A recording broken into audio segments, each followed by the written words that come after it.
Okay, and let me do it this way.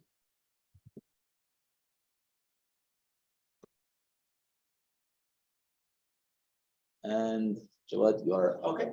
You can go. Oh, okay. On this side. Okay. Hello, everybody. What time is it there, Michelle? It's 5 a.m. It's We are sorry about that. Okay. So it's not good time. If you're going to be working in the mining industry, this is the time we get up to start shift. So yeah, in the mine, maybe you wake up at 3 a.m. Michelle, thank you very much for your commitment at 5 a.m. and we'll be very pleased to listen to your talk. I met Michelle 2 years ago in Tucson in one of Geovia's summits.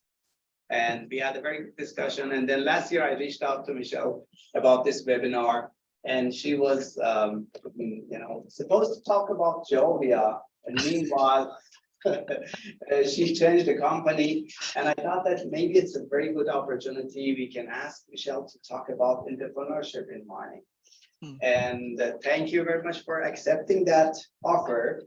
I'm sure that it's more interesting stories you have in entrepreneurship than Geovia. We will have another speaker from Geovia actually in a month from now. good. In June. In June, early June. So we're not going to miss Geovia.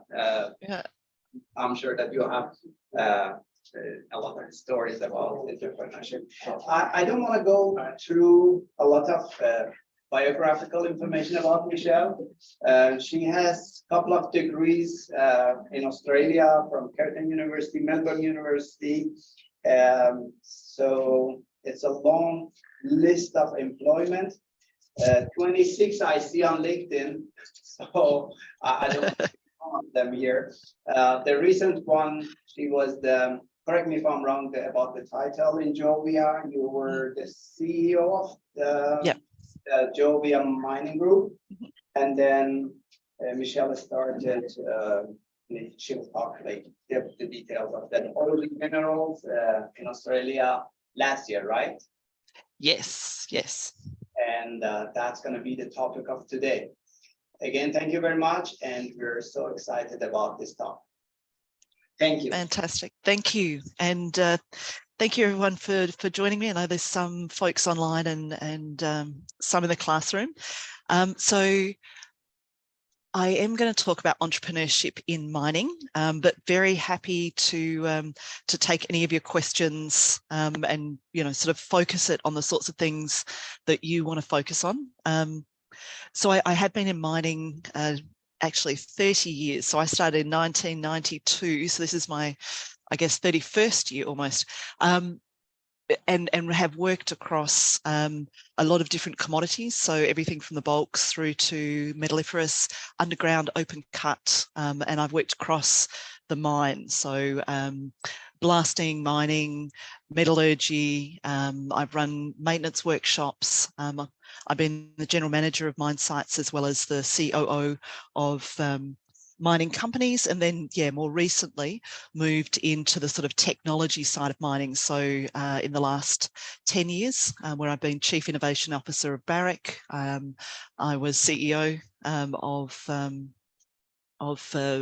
Geovia, or in fact Dassault Systems mining and construction business, and more recently I joined Oz Minerals, and we'll touch on Oz Minerals when we talk about entrepreneurship in a mining company sense, as distinct from some of the entrepreneurship in terms of bringing new technologies and solutions to the mining industry, which I'll also talk about.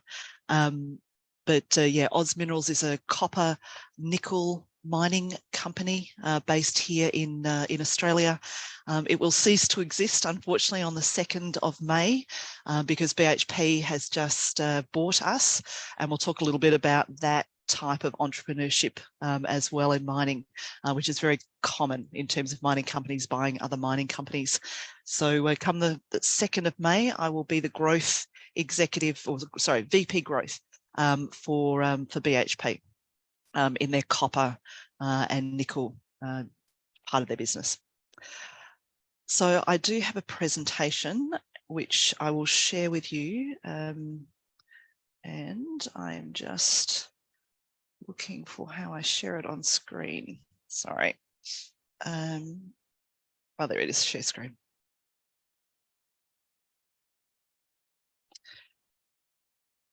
Okay. Okay, can you guys see my presentation? It's not in the, yeah, that's good. Beautiful, there we go. Okay. So one of the things I often start, so I'm a board member of GMG as well, which is why you'll see a lot of these slides branded GMG. So GMG is an industry association. So we have members all the way from mining companies, suppliers, and academic institutions, government institutions, so across the whole gambit of the mining industry. And we really focus on how to fast track the implementation of some of the technologies into the industry. So we provide, training and seminars and case studies and guidelines, a lot of workshops, getting different organisations together around, to talk about how do we implement these sorts of technologies into the industry. So automation, battery electric vehicles, AI, some sustainability technologies, etc. So I often start a lot of the things that I talk about in presentations with this sort of slide, which is the rate of change that we are facing at the moment in the world, just generally, is faster than at any other time in history. So if you look at just literally rates of change over the last sort of 100 years, it's got this accelerating rate of change. So, that's why we see new technologies appear relatively quickly, advances in current technologies again relatively quickly, and that's been supercharged by computing technology especially, and the insights and the capabilities that computing technology and communications technology has given us. So, the faster we can communicate, the more things that we can communicate long distances. So, it's gone from just being able to call people through to send, very large packages of information, video footage, etc., long distances very rapidly with low latencies. That coupled with computing technology, so the ability to literally compute stuff, again, rapidly, high speed, and store a lot of that information. Those two technologies has driven a lot of this accelerating rate of change. So that provides us both with an opportunity. So how do we harness some of these technologies? And again, from an entrepreneur's perspective, how do you think about using and harnessing some of these technologies to then supply solutions into the mining industry? And from a mining industry's perspective, how do we not only keep up with this rate of change, how do we keep our equipment? How do we keep our technologies new and capable? Because if things are happening and changing very rapidly and we don't keep with that, then we get further and further behind. So how do we increase our rate of change, but also how do we prepare ourselves as leaders and our teams for that change? And so there's this sort of both opportunity and threat that is being created, not only by technologies, but by this accelerating rate of change. And so that in itself is quite a challenge, both for the entrepreneur who is trying to supply solutions into our industry, and for the industry itself in terms of the rate at which it can adopt. And there was a really interesting piece of work done by a guy called Robin Batterham out of one of the universities in Australia. He's currently at the Melbourne University, but he was looking at the rate of change in the mining industry. And it has sped up. It used to change every 100 years, significant technology introduction. around about 30 years ago, it was moving at the rate of about every 40 years. So if you think of SXEW implementation, that was took about 40 years. The automated truck has taken around about 20 to 25 years, depending on when you think that it started.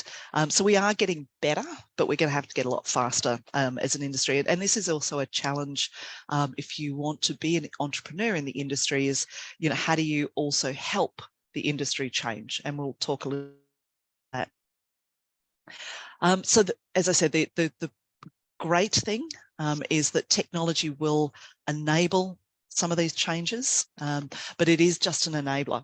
Technology is around about 30% of the solution at the end of the day. The other 70%, and again, you know, a challenge for an entrepreneur because you're focusing on the solution and bringing that solution to market, the technology component, or the novel solution component.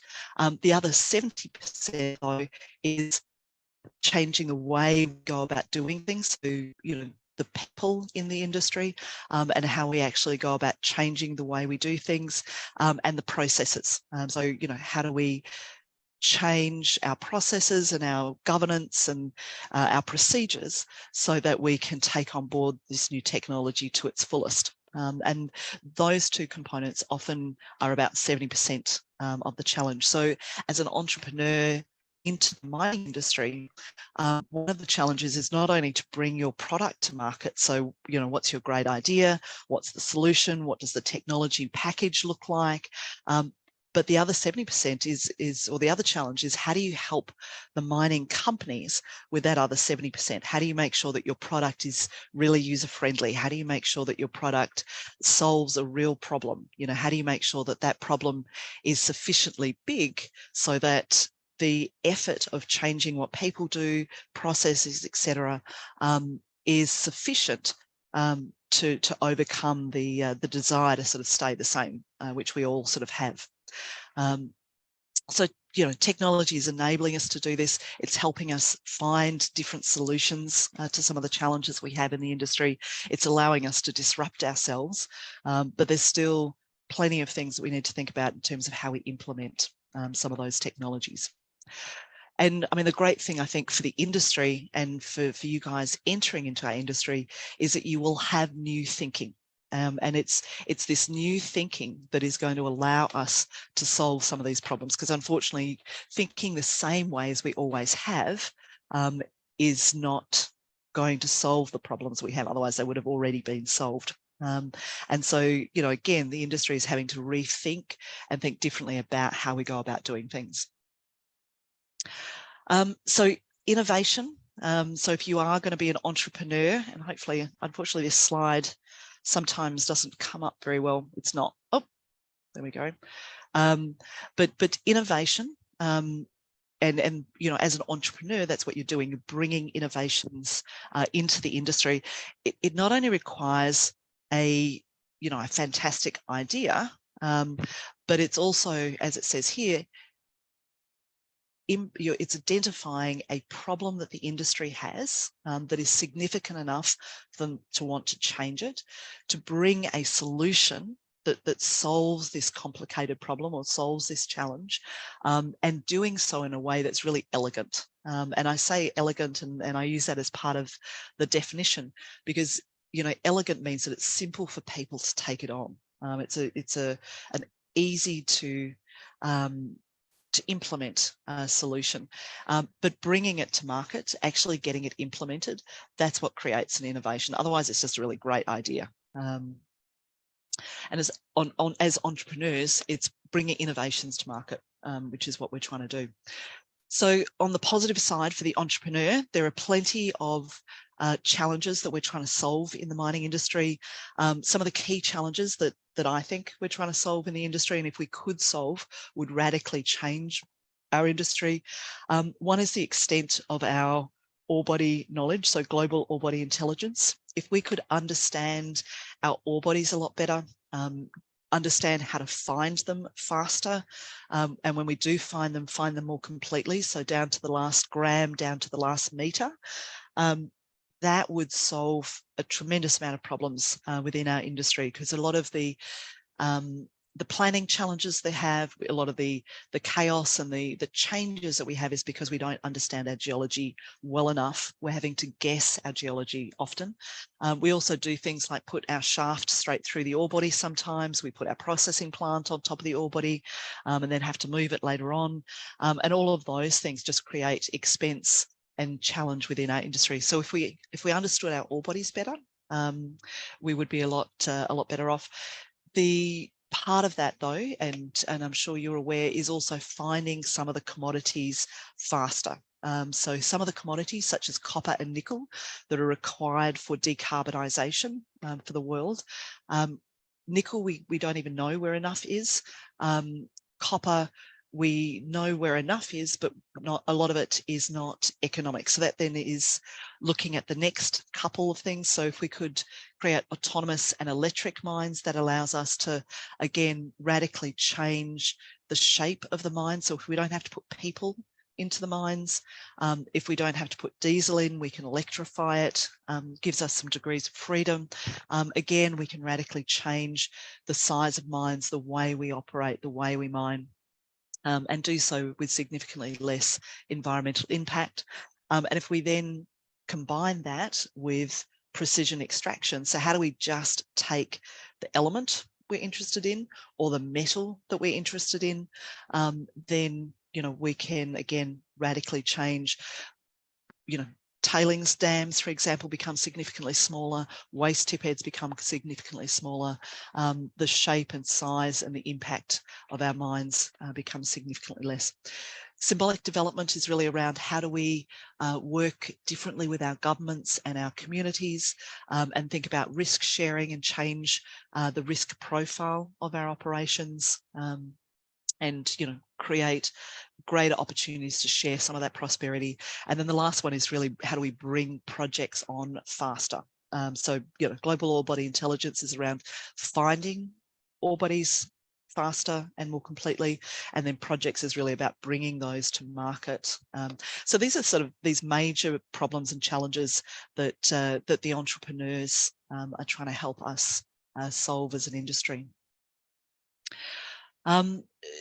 Innovation, when you do think of innovation as an entrepreneur, whether you're inside a mining company, so an entrepreneur like me who predominantly has done it from inside the industry as Chief Innovation Officer or Technology Executive, or if you're outside the mining companies trying to sell into them or, you know, bring solutions to them and then try to get them to adopt them, there's three components. So feasibility, desirability, and viability. So feasibility is really that you have a solution that solves a problem, so that the solution is capable of helping you solve that problem. And this is where a lot of new technologies start making things more and more feasible.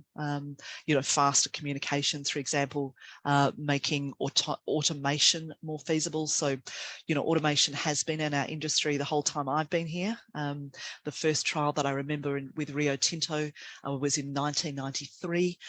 Back then, though, automation wasn't feasible because communication systems weren't fast enough. It has become more and more feasible as communication systems have become faster and faster, and now, you know, almost to the point where it could become ubiquitous. Viability, so are you solving a problem? Is the economic impact, is the business model significant? How do you present that to the customer, to the mining company, or, you know, if you're internal, to the operations teams, and how do you build that business case becomes an important component. And then the bit that most of us miss out, either as entrepreneurs and as founders of startups.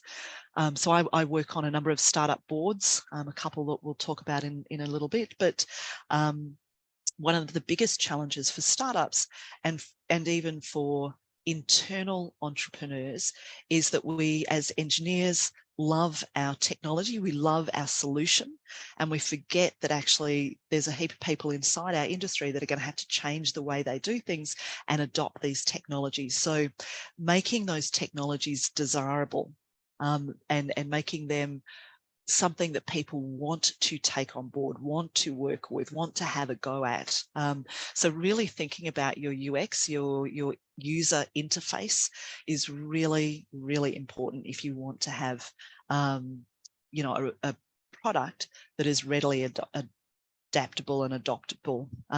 So, you know, if you want to think about it in a setting that you might encounter every day, the ease at which Apple phones allow people to navigate them, allow them to load up apps, etc., have enabled that that product and that technology to, you know, still even today predominate the market. I know a lot of people use Android phones and they're great too. They have some more challenges for them that are slightly more sophisticated in some areas and less sophisticated in others, but you know, having something that's really easy to use is very important to its adoption and its adoptability. I'm not going to go into this slide in too much detail. You'll have it in the notes. I'll leave you with this presentation. But, you know, again, if you're an entrepreneur, you have to think about the fact that you're going to be starting from, I use the term innovation readiness level. It is a little bit like the technical or technology readiness level, which is a NASA concept. Technology readiness level is really just how well that technology has been advanced or developed. So, you know, if it's still on the bench, if it's still an idea, we're sort of down around 0 and 1. If it's got to sort of bench level, so you're still in the chemistry lab with your idea, it's, you know, around about sort of 3 to 4, or if you're doing an early prototype of a robotic situation, it's around about 3 to 4. Once you get out into industry and we're actually sticking it into a mine site, or sticking it into a warehouse, or we're doing something a little bit bigger with it, we might be at 5, which is pilot level. Now this is where innovation readiness level and technology readiness level diverge a little bit, because we put in this step around business integration. So, you know, how does it actually integrate into the business? What have we got to do to make this now usable and fit within a system? Because businesses are still already, you know, they're systems of systems rather than sort of point solutions. But then you sort of go into the, you know, demonstration. Now we got it into operations, and then it becomes a technology that's now able to be scaled across multiple businesses, multiple companies, etc. So there are these stages, and this is why, you know, I know a lot of people think that startups just appear. And that they sort of pop up and they didn't exist one night and they exist now all of a sudden. But if you talk to a lot of startups, from the idea through to even getting the company to sort of, you know, its initial stages, even before some of its seed rounds, its investment rounds, you know, so that's between 0 and maybe 4 or 5.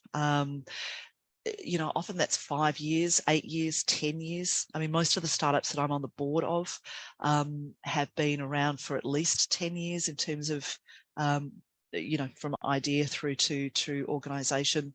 And, you know, a lot of the ones that you see and people talk about as being these startup unicorns, you know, often they have been around for 10 plus years. So this is a process, is I guess what I'm saying, that we need to think about. So technology, I'm going to keep hammering this, but it is a human process as much as it is about the technology. So when we think about our solutions as entrepreneurs, we need to be thinking about how people are going to adopt that technology. I'll always put in something a little bit about agile and customer centric. I'm sure you guys have done some of this during your studies, but so agile processes aren't for everything, but certainly as an entrepreneur, as you're trying to sort of develop an idea, you're trying to get it out to market, this idea of agile, and which really is around, you know, minimum viable product, getting something out into the hands of potential customers, getting them to use it, give you feedback, you then taking on board that feedback, adopting, changing it, talking to different customers around the business model, as they start giving you some ideas and some information, then adapting and changing potentially your solution, potentially how you're selling that solution and how you're describing it. So that's the agile that's very important for entrepreneurs, and especially for startups where you don't have a lot of cash. You need to spend that cash wisely.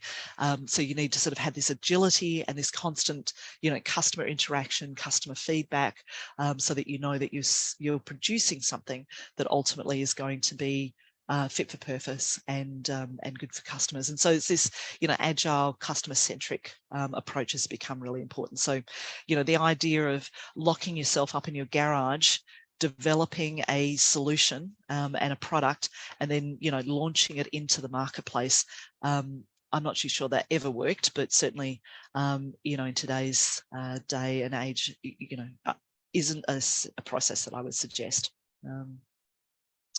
So again, what's creating some of these changes, and one of the major underpinning changes is this idea around communication systems and the ability to move large pieces of data, large data sets of information rapidly across long distances. And the options available for mining companies now are significantly greater than what they were. One of the interesting things in Australia anyway is, so mining companies used to spend a lot of money setting up comm systems on site, working with Telstra or Bell or Rogers or any of those sort of telecommunication companies.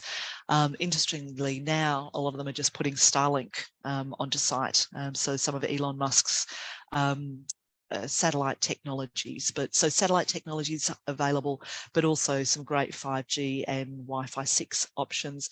Again, both creates opportunities for entrepreneurs to sort of not only use these technologies as underpinning base layers, but in a lot of cases actually help advance some of the development of these technologies as well. Speeding up the discovery. So there's some great examples. This one actually is an example of an existing company. So this is Bort Longyear's TrueScan, but bringing some new technologies and new ways of working into the industry, and trying to pivot or get the industry to change. This idea is really around not only in the field getting assay data and information, but being able to do it within sort of 10, 20, 30 minutes, rather than taking several days. Other ones here, just again, examples of entrepreneurship in the industry. So this is Offworld. So Offworld is a robotics company that's really developing swarm robotics to do underground mining. In this particular case, the original example or the original use case was to try to take people out of these really tight, narrow underground stopes. This particular example is in South Africa, but we have these sorts of things around the world, because this can become quite a dangerous activity for the person to do. So try to get people out of that environment. Doesn't mean they're out of the industry, because in fact what this ends up doing is creating more jobs in terms of building the robots, maintaining them, monitoring what they're doing, coordinating, etc. But certainly does get people out of the face area. So again, this is an organisation that's been working with some of the major mining companies to sort of develop this idea of swarm robotics, and give different solutions to the industry. Some examples here in the energy space, because the way we think about energy is changing. Mining companies were very much around either using grid power, diesel, or setting up diesel or some cases gas generated power. Now much more around setting up some of these sort of solar farms. So again, this is a great opportunity for entrepreneurs in the industry to sort of provide some of these solutions, whether it be mobile solar farms, which is becoming more popular in the industry, because not all of our mines have the sort of 20-year mine life that you need to be able to pay off the sort of solar, the fixed solar farms. But you know, some other interesting entrepreneurs looking at here, wave technology, others starting to look at small nuclear reactors. In fact, that's not a small nuclear reactor example. I've lost where that was, but this is actually oh no, might be. I think it actually might have been the sort of burning of fuels. Sorry, waste in order to create energy.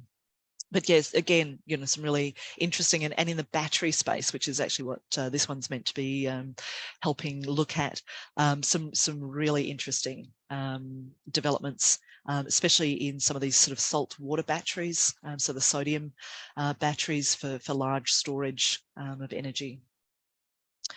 And, you know, even something as boring as, you know, conveyance technologies or moving material around, so material handling, you know, a number of entrepreneurs, again, also working in this space. Railway happens to be one that I'm on the board of, but you know, looking at different ways to lower the energy, lower the footprint, you know, make conveyance technologies more flexible, because that was always one of the complaints of the industry, is once you sort of set it up, you can't move it. So, you know, trying to create a sort of a Thomas the Tank Engine version of conveyors for the industry.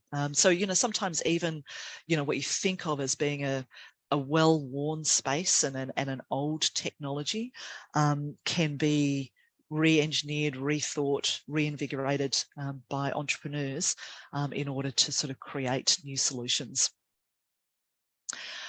So one of the challenges, though, for the entrepreneurs, that the mining industry is sort of relatively risk adverse on one level. On another level, we take on a lot of risks. So, you know, we take on risks associated with our geology, because we, as I said, don't know it particularly well when we start a mine. You know, we have a whole heap of operational risks, as you know, that we try to manage. So health and safety risks, or, you know, environmental risks, you know, production risks, etc. So because of that, on one level, we don't want to take on additional risks. So we try to reduce technology risk. We try to reduce project risk. We try to reduce risks. Now, sometimes that works to our advantage, you know, but sometimes it means we don't embrace some of the opportunities that we have to change, because, you know, we don't want to take on additional risks. So, you know, as an entrepreneur, trying to think about, how do I manage some of that risk for the company that I'm taking on? How do I reduce that risk? How do I reduce it even in their minds, so that, you know, something that might be perceived as risky actually becomes or is perceived to be less risky? And an example of that, so, you know, historically, 10 years ago, mining companies would have perceived electric vehicles as being quite risky in comparison to just buying a diesel equivalent, you know, so whether that we're talking about a light vehicle or a heavy vehicle. Nowadays, I guess we're starting to at least understand the risks associated with buying diesel engines going forward, you know, not as acceptable as they used to be, but there's still, you know, we still have this concern about the technology risk associated with battery electric vehicles. So one of the things that the industry and entrepreneurs are trying to do within the industry is to help the industry model. So, you know, simulate and model the impact, how they would operate, how it would change their operations, the use of these technologies, in order to, again, at least try to lower the risk in the mind of the person, you know, making that buying decision. And so that's quite an important thing, is to, how do we think about risk and adoption of new ideas or new technologies? And so, you know, as I'm saying in this slide, that the more we can model, design and simulate the real world, and I'm sure when you get the Geovia folks to come and speak to you, they will talk a lot about this. The more we can do that, the more we can enable people to really innovate faster, because we can allow them to see what the impacts of some of those changes will be. We can get them to sort of, in some cases even see it in 3 dimensions, model it out, and then, we can be more confident that what we're about to change or about to do will create the impact that we want it to. We can manage those risks and challenges ahead of time. Now, a lot of what I've spoken about is entrepreneurship in terms of bringing new technologies, bringing new solutions into the industry, or, as a practitioner in the industry or in a mining company, how we go about thinking about the sorts of solutions that we're bringing into our companies. The other thing that, though, is happening in our industry, and has always happened, but I suspect will happen faster and faster and more often in the industry, is innovative or being an entrepreneur, but bringing in a new type of mining company into the industry. So Oz Minerals, I told you a little bit about Oz. It's copper nickel, had or has still for the next 2 weeks until we become BHP, had 2 mines, Carrapateena and Prominent Hill in South Australia. It was built off the Prominent Hill asset only. Carrapateena quite close, trying to create a province within South Australia, something that BHP will now leverage because they have another mine called Olympic Dam, which is very close. And again, this sort of idea of really sort of driving a province strategy.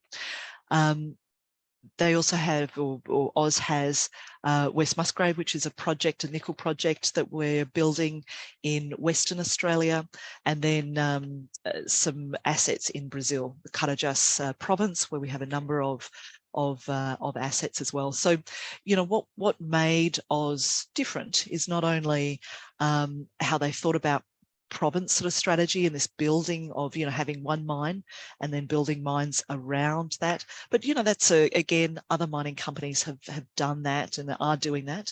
But the second part is really some of the strategic aspirations that they had as a company or have as a company, and they were very important to becoming quite a different mining company, and a much more modern mining company, I guess, in some ways. But this idea around partnering, and that some of the brightest ideas and the greatest ideas will not be in the company, they'll be external to the company. So how do we bring those ideas in? How do we work with different organizations in order to then leverage those great ideas? How do we move in a very devolved and agile way? So, how do we make sure that people all the way through our organization can make decisions and make them fast? How do we pivot when things are going wrong or not going the way we thought, and try something different, and have that constant agility? How do we bring innovation into our industry faster, whether it be to work with our traditional owners, or whether it be diversity of workforce, or whether it be how we get our stakeholders to agree with some of the changes that we need to make, and then how do we do all of this and still invest responsibly? So that sort of, I guess, created quite a different, and then the other part of it was that we really focused on as much on how we work together as the work that we do. So, really putting a lot of emphasis on collaboration, on teamwork, on, thinking about the way we go about doing things. So this was put together by our CEO, Andrew Cole, who's really transformed Oz Minerals since 2016, 2015, when he joined, and culminating now into an asset that BHP has wanted to buy. But this whole idea about not having to be the traditional mining company, that entrepreneurship within, as a mining company itself, and especially in the medium-sized companies. So putting together maybe some smaller companies, and being around that medium-sized company, which in the mining industry is somewhere around about $5 to $10 billion worth of company, and being able to then be much more agile etc., than some of the larger organisations. So, you know, there is entrepreneurship even within you know, how you think about mining companies as well. So one of the things that has been important to Oz Minerals, but I think important to the industry more broadly, is this idea of crowdsourcing. And, you know, again, if you want to be an entrepreneur to provide solutions to the mining industry, really getting involved in some of these crowdsourcing opportunities. We just ran one called the GeoShape Challenge. As it says here, there was 135 participating solutions, 39 cohorts in the end. There were 4 finalists from around the world, you know, in the end, we came up, or the teams came up with a really exciting solution to the challenge which we threw out, which was really around how do we create shapes in block models, and you know, how do we think about that differently, so that we can use now scanning technology faster, create block models somewhat autonomously, and get to ore body models a lot faster. So that was a great challenge. One of the things, if you do want to be an entrepreneur in the mining industry, and this won't change when we become BHP, it will just get slightly different, really branded, but you can go onto the Oz Minerals website. You can go and see some of our latest challenges. So this is the cafe. If you go into Oz Minerals website, you go to the Think and Act Differently section. You can go into this sort of virtual cafe. You can see some of the latest challenges. You can see some of our past challenges, which we encourage a lot of the other mining companies to go and do, so that they can leverage from some of the great things that that have been going on. And we'll be constantly putting up challenges in this space. And we have, as I said, a lot of entrepreneurs that, you know, either use some of these challenges to then think about some of the solutions they want to create for the industry, and then, you know, potentially sell that on to other mining companies, or to help solve particular problems that we've got. So yeah, this is just a call out to get involved if and that you're interested in.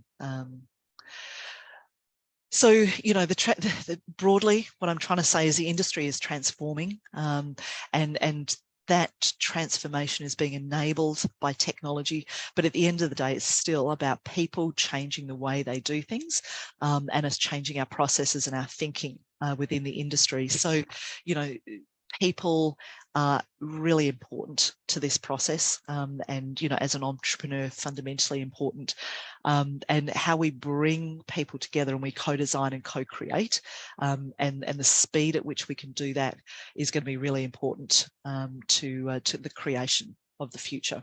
And, you know, speed matters. As an entrepreneur, it matters. As a mining company, it matters, because it's this speed and this accelerating rate of change that we have to sort of get ahead of. And so, you know, being fast at what we do is going to be important going forward.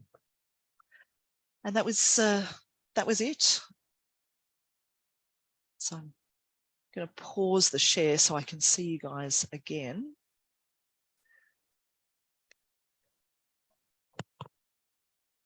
You want to manage? Okay. Any question from the audience here we have? For our online guests, if you have any question, please type in our text box, so we will manage it later. So any question from our audience?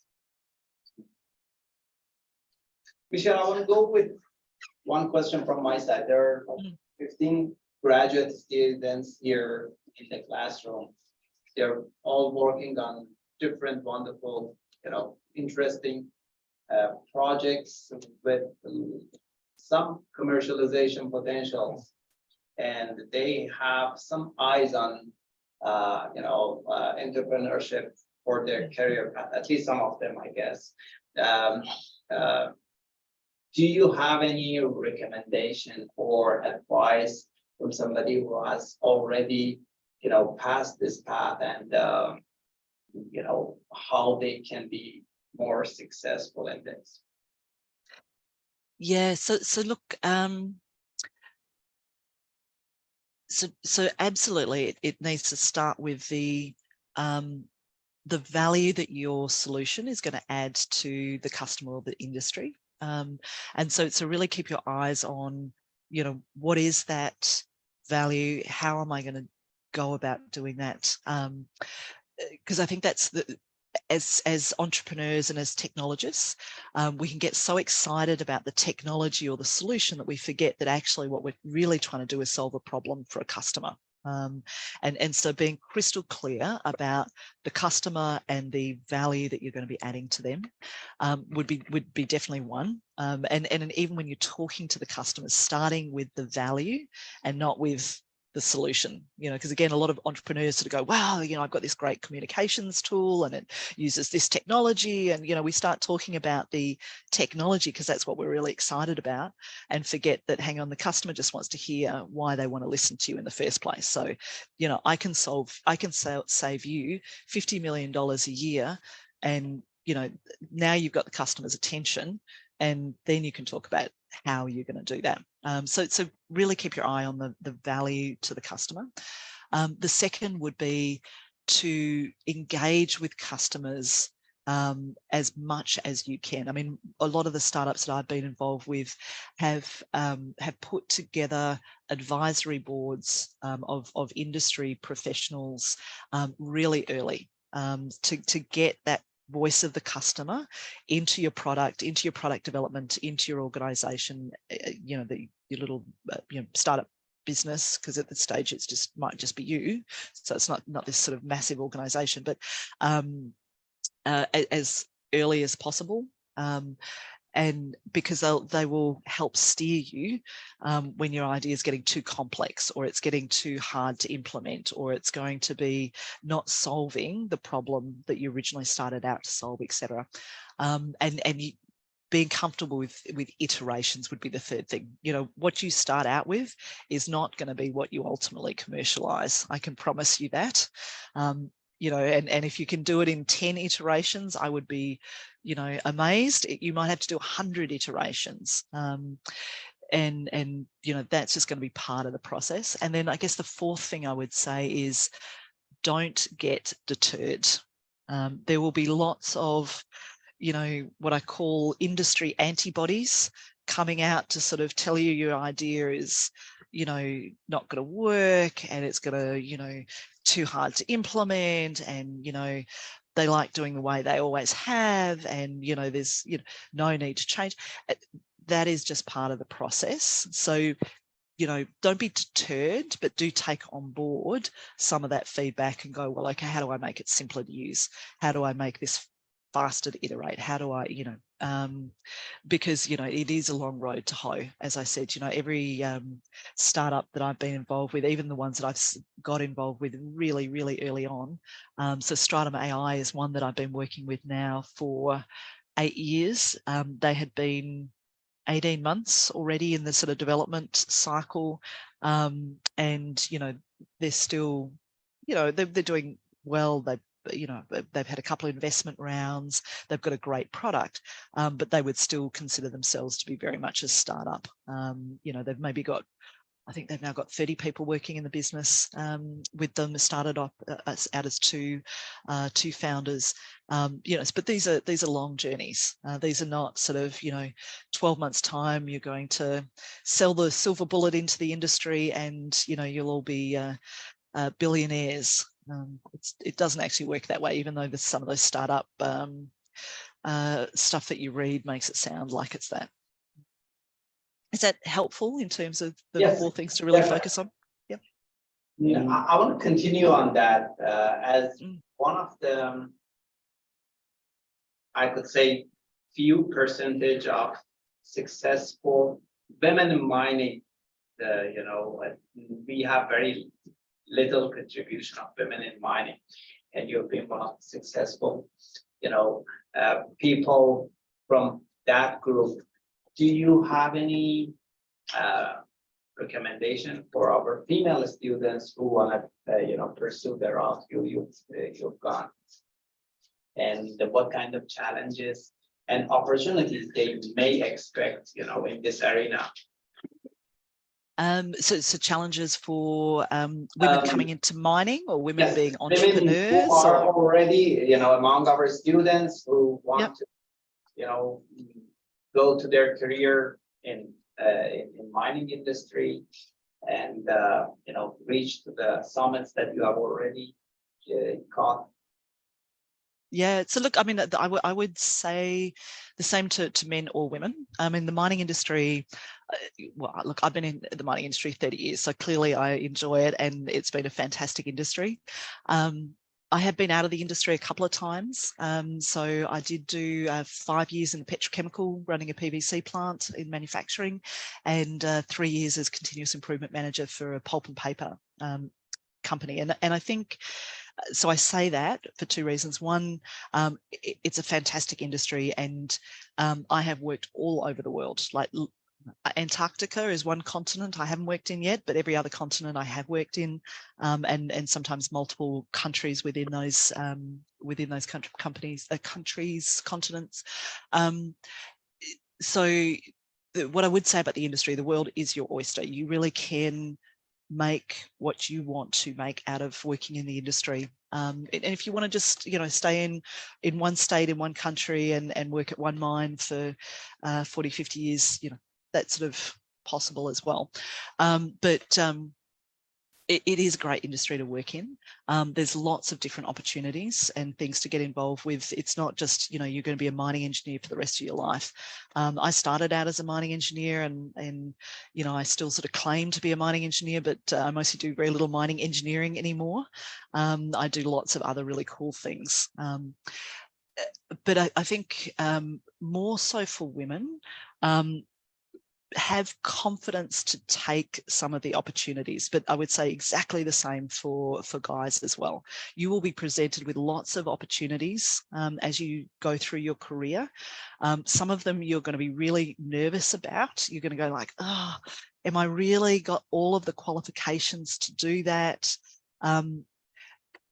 Women more than men will in that situation go, oh, I won't take that opportunity. I don't know what it is about us, but we tend to want to be 110% prepared for a job opportunity rather than, guys often will sort of like, I've got 70%, I'm good enough, which is great. And I admire that in men. But take the opportunities that get presented. And if you are nervous about a job that you're taking on, that is actually a good thing, because you know that there's some things you don't know. You will learn them. You will work with other people to learn them or to take those on. So this new role that I've just taken on as VP growth, I'm both excited about the opportunity of building a province and working with a lot of people across BHP to sort of think about that sort of idea of a copper province. Very nervous because I have never led projects before, and though I've led lots of operations and lots of companies, and sort of thinking like, oh gosh, am I able to do that? There are professionals that have whole careers doing that, and that nervousness, I think, is a good thing when you step into new roles, because you sort of know there's a big chunk of something that you're going to have to learn, and you're going to have to work with other people who are the experts in that space to learn. So yeah, look, I would say do not be deterred, and take the challenges and those open doors that come in front of you, and that would be for all of you, for sure. Thanks, Michelle. There is one comment in our chat box. Oh yeah, yep. So the comment, just for everyone, is so this person has a question about one of my statements, which is that they find it difficult to believe that you can ever come to a true understanding of an ore deposit until at least partially mined. And I think that there has to be some reality to initial expenditures versus capex to development. It seems to me that a smaller startup is more environmentally acceptable, easier to get developed, with a repayment goal that's realistic. Obviously, this idea is relatively varies. So look, there's a whole heap of things in there. I'll unpick a couple of them. So yeah, great observation, great statement. So I think one of the things that the industry has forgotten is the ability to start small and then modularize. So if you think about mine sites, 20, 30 years ago, we started sort of relatively modest, and then sort of built on from there. So we modularized processing facilities, we modularized mines, and there's some great examples in Nevada of mines. Cortez, in fact, was a mine that started off as a very small mine. In fact, originally they thought it wasn't going to have more than 1 million ounces in it. In fact, I think it was even sub 1 million. So they built, modest processing plant, modest mine. Paid that capital off very rapidly, and then realized that they had much more ore body to then develop, and as you most probably know, some years they produced more than 2 million ounces out of that mine. So it became quite a big mine over time. So this idea of modularization, rather than having to build a $10 billion mine up front and all the risk that is associated with that, both from a capital and a technology and a project perspective, maybe starting modularized. So I agree with the person that's sort of saying, maybe some of those examples are more environmentally friendly. Maybe you can start more modestly and then get bigger. I think that's one of the things that the industry has forgotten. But yes, absolutely, we can do that. I think my point about understanding your ore body better when we start. So what I'm not suggesting, I guess, is necessarily sticking a whole heap more holes in, because there's good reasons sometimes why we understand a small part of the ore body. We know that it might be open at depth or open to the left or whatever that might be, and then we do some more drilling later on, rather than doing a whole heap of drilling up front. So that's not what I'm suggesting, is change where you spend your capital.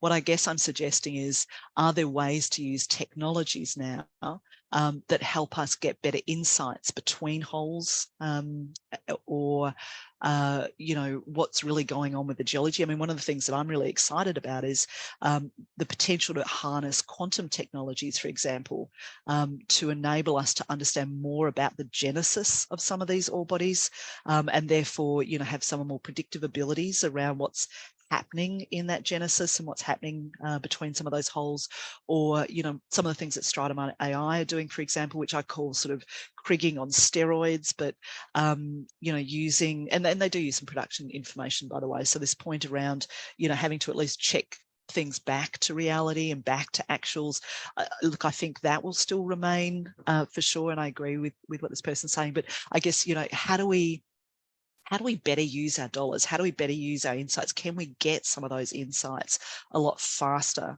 How do we just create better understandings of our ore bodies? Because at the moment, my argument is that we're not spending enough time and effort understanding our ore bodies, and that's creating then chaos through our production profiles and our production facilities. But I'm also not suggesting that we punch a whole heap more holes in, that we think about different ways to understand our ore bodies. And look, even if we knew that our ore bodies were sort of open to the left, let's say, that would be a good thing. And then we're not going to stick a processing plant to the left. But there are plenty of examples where we have punched holes straight through our ore bodies with our shaft, which I think is for me, really a no-no, because if you're building in a shaft, you should be knowing exactly where your ore body is, because of course, as you know, you sterilize a lot of the material, all of that material around the shaft, because you can't mine it. But yeah, sorry. Hopefully that helps answer Herb's question or statement. Yeah, my question was kind of directly related to Dr. Javad's previous question about women in mining. And I have really anecdotal information, but is there something specific about the Australian mining industry that's able to bring everybody up? Like, I've now seen your resume, I've met you, and I remember SME 2017, I saw Julie Shuttleworth, who is the CEO at Fortescue. And it's not just in the C-suite, but even like I've seen women as mechanics and stuff like that. So is there something about the Australian industry that's able to like bring everybody in? So yes and no. So yes, in terms of so you know, I was one of the first women to come into the mining industry in Australia. So Australia in 92 allowed women to go underground, changed the legislation to allow women to go underground. In 88, they changed the legislation to allow women to go into the industry at all. And even in those early years, there was a lot of superstitions around, you know, women being bad luck underground, being, you know, even though St. Barbara, as you know, is the patron saint of mining, you would sort of maybe not make those associations, but anyway, they do. So a lot has changed since then. You know, we got rid of all of that. But other places that I've been in, so I was the general manager, that I was COO, but I was general manager of a mine site in Tanzania about 8 years ago. One of the challenges is in Tanzania is that people still are very superstitious about women going underground, and believe that it's bad luck. And so, you know, every time a woman went underground, we'd have to sort of cast out the evil spirits and go through this sort of ceremony and process to do that. I thought, you know, like, how on earth is this going to work? Like, I'm the general manager, I got to go underground, I don't know what to tell you. And what was really interesting, and it just shows you how adaptive people are when they really need to be, is I was talking to the guys about this, and they went, they called me mama, which actually means grandmother, but, you know, other than my my whole sort of midlife crisis coming early, but so they would go like, they'd go, mama, it's okay, you are the general manager, you're not a woman, you're the general manager, you can come underground. So, like, what's interesting about that is people frame things to do what they want to do and what they need to do. So I say that to say, Australia has worked very hard to get rid of a lot of those discriminations within the industry, to get more women into the industry. And the mining companies have worked exceptionally hard to do that. So, you know, as you pointed out, to get a lot of diversity, and in this case, women was the easiest one to do because it's, you know, you can see it, or First Nations, because again, you can see it. There are other elements of diversity that we are not so good at yet because they're not so obvious. You can't necessarily see some of those elements of difference. But the good thing about when you focus on female diversity in the industry is that just dealing with different people becomes more normative, and therefore it opens the ways for lots of other difference to come into our industry, which is what we really ultimately want, because we want to, you know, the biggest workforce we can have in terms of opportunities, but also that difference of thought helps us become a better industry with new ideas and novel solutions, etc. So they have worked very hard to get women into apprenticeships, women into STEM, because, you know, I know Australia has exactly the same problem that the US has, which is fewer and fewer people wanting to go into STEM, which I think is tragic, because, you know, obviously I like STEM, but especially fewer women going into those, because we have, unfortunately, weird heuristics around, you know, STEM not being for women and girls not being good at maths and, you know, all of those sorts of things that unfortunately young women are learning even at the age of 8. You know, like I did some work with the young girls at sort of 7, 8 years old around hackathons, you know, getting them involved in the IT sort of side of things. Because if you think mining's bad, I mean, mining has worldwide something like 14% women. Australia, it's about 28%. No, it's a little lower. Sorry, it's about 18%. Canada, it's about the same. Chile, unfortunately, it's like 4%. Tanzania, it's almost 0 because we still have challenges getting, you know, because of some of the superstitions getting women into underground. You know, the IT industry, code developers, 2% worldwide are women. And the really interesting thing with that is that women are actually the greatest user of video games. Maybe not the shoot 'em up ones, but, you know, when you add in all the sort of phone apps and all of that sort of stuff, you know, one of the biggest users. So of course, you know, you've got one group of people creating products for a completely different group of people, which is just a challenge in itself. But anyway, so yeah, look, Australia has worked very, very hard. That we still have real challenges though. We still do not have enough women at the general manager level. If you look across, and most probably the other one is supervisor level. So, you know, that sort of first group of supervisors. And in part, that's because not enough of us mining engineers, so this is for all of you, spend enough time as a supervisor. So, you know, my other plug to all of you in the room is spend a, you know, a good, you know, 5 years at least as a supervisor, 2 at the absolute minimum, because that gives you a really good setup and an understanding of what it's like to be on the tools, what it's like to lead in the middle of the night, what it's like to have to deal with those sort of challenges as a leader, and it makes you much more empathetic as you sort of go through the ranks, which I'm sure you guys will. But yeah, look, there's a lot to do in some countries. I know Chile, for example, is really trying to get women into apprenticeships to try to, again, you know, get more women into the industry. But I think if you want to get people of difference into the industry, looking for all those small examples of discrimination, and especially those ones that are built into the system. So, you know, when I went to Tanzania, one of the reasons why they don't have a lot of women in the industry, yeah, there's superstition, but, you know, you can get through that. But they still had the South African miners fitness test to get people into the industry.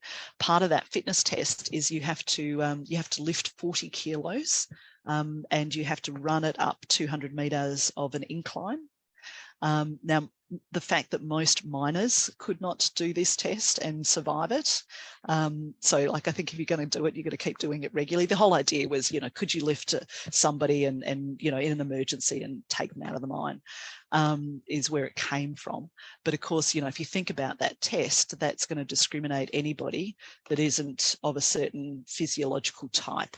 And so it's questioning those things nowadays and going, hang on, with all the technology that we have and the new stretches and the, you know, new processes and the, you know, is that a relevant thing to have in our industry anymore? And I'd be arguing with that, no, you know, but we do want people to be fit. So how do we have an ongoing sort of fitness process or program so that, you know, people are healthy and able to do the physical work that we have.